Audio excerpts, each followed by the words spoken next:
வீடு தேடி வரும் ரேஷன் தாயுமானவர் திட்டத்தை முதலமைச்சர் மு.க.ஸ்டாலின் சென்னையில் துவக்கி வைத்தார்.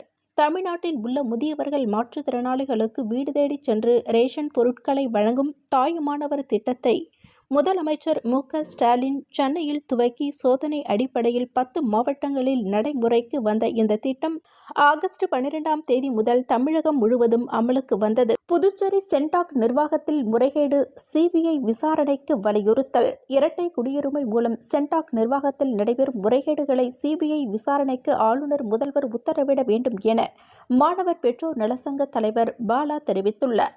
மேலும் இதுகுறித்து அவர் வெளியிட்டுள்ள அறிக்கையில், புதுச்சேரி ஆளுநர், முதல்வர் உட்பட சுகாதாரத்துறை அதிகாரிகளிடம் இரட்டை குடியுரிமை, போலி சான்றிதழ் ஆவணங்கள் மூலம் அரசு இடஒதுக்கீட்டில் மருத்துவ இடங்களுக்கு 2 மாநிலங்களில் விண்ணப்பித்த மாணவர்களின் விவரங்களை உரிய ஆவணங்களோடு புகாராக அளித்துள்ளோம். இதை விசாரித்த சென்டாக் நிர்வாகம் இதன் முடிவை புதுச்சேரி சுகாதாரத்துறை இயக்குநரகம் அலுவலகத்திற்கு கோப்பாக வழங்கினார்.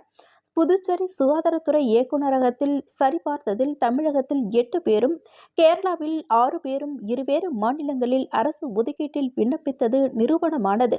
இவர்களை சுகாதாரத்துறை இயக்குநரகம் மூலம் புதுச்சேரி மாநில அரசு ஒதுக்கீட்டில் விண்ணப்பித்த மாணவர்களின் தரவரிசை பட்டியலில் இருந்து நீக்க உத்தரவிடப்பட்டது. நீக்கிய 14 மாணவர்கள் சென்டாக்கில் சமர்ப்பித்த விண்ணப்பங்கள், நீட் மதிப்பெண், இருப்பிடம், ஜாதி சான்றிதழ்களை தற்போது வரை புதுச்சேரி சென்டாக் நிர்வாகம், சுகாதாரத்துறை சரிபார்க்காதது அச்சத்தை ஏற்படுத்தியுள்ளது.